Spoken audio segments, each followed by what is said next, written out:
ESO telescopes have been helping us study our universe in ever more detail and look to the furthest reaches of the cosmos. With them, scientists have been able to make breakthrough discoveries, such as the acceleration of the universe and proof of the black hole at the center of our galaxy. You will have plenty of what I call crazy astronomers with crazy ideas coming, and they said, we want to look at black holes, we want to listen for the beginning of the universe, we want to detect life on planet, and we're doing that. I mean, we're observing black holes. We're detecting atmosphere of planets.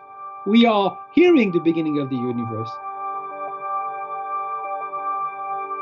ESO has always been a key player as part of my activity for a very good reason. I think this is an amazing structure that gives you access to the best telescope in the world right now. The first time I got involved in an ESO project was to measure how the stars in small galaxies around the Milky Way were moving. And so I joined colleagues from different countries in Europe, and we put together a large program. And through that program, actually, I developed a new line of research.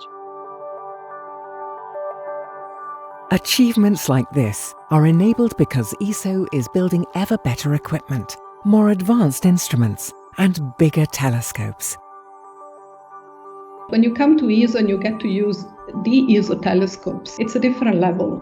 It really gives you this spark of being at the edge of technology.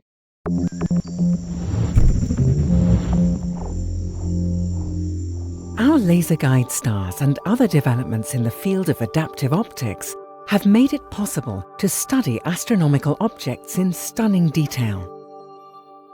Such advances are only possible when scientists and engineers join forces and aim high. You need crazy astronomers telling you what is next, because this craziness, practically is a fantastic push. When Galileo is using a telescope, he's using a device done by some engineer, some glass polisher. Of course, he will be using it in a very specific way, and that will push the designer. The polisher will try to get better. This will reflect on the capability of these people to build better glasses, to better read and to better see.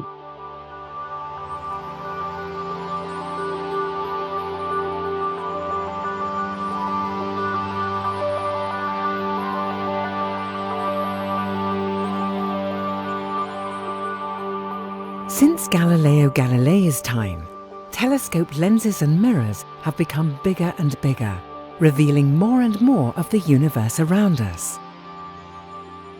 And by joining forces with astronomers, engineers have leaped forward in other fields, such as optics, sensors, and their applications in areas like medicine.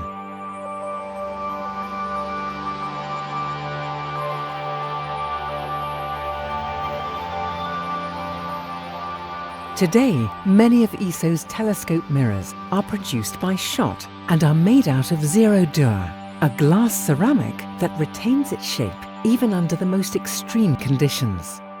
ESO always challenged us with very ambitious projects. Can you have a 4-meter blank? Can you have an 8-meter blank? Can you have a better expansion class? Can you do different shapes? We took that challenge and we said, yes, we are going to try it.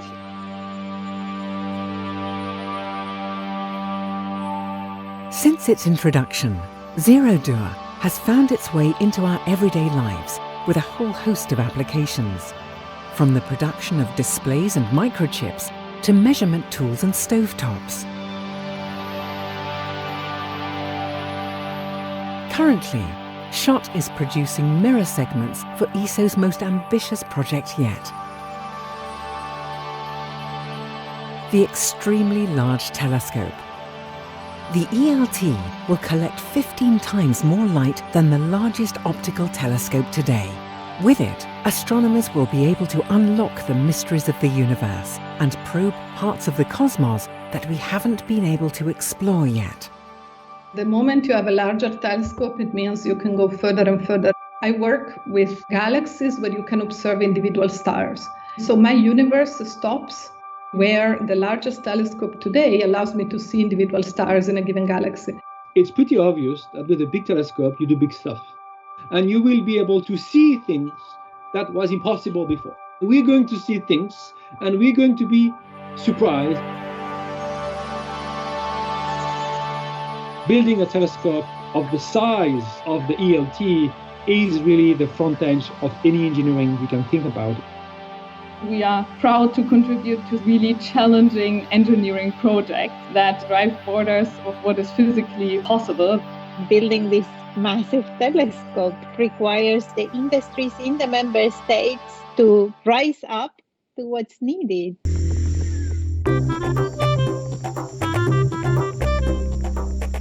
The fact that several countries contribute to ESO has allowed to take projects of a scale that a single country could not do. Extreme knowledge can only be reached when you have the very best people working together, and ESO is providing this. What you get out at the end is way more than the sum of the parts. What you see is how we complement each other in Europe. We have the mirror substrate that we grind, and then they get polished in France, and a lot of players in Europe and ESO member states are involved. ESO's investments are helping to generate new markets, create jobs, and spark collaborations all across Europe, Chile, and further afield. For example, over 30 companies and more than 50 institutes are playing a role in building the ELT, a project with an overall budget of 1.3 billion euros. There is definitely that idea that we're in this together and that all of us will benefit at the end of the day.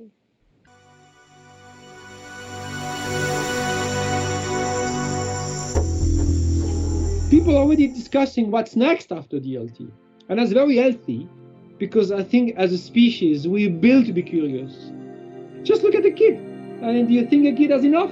Astronomers retain the kid attitude at a very high level.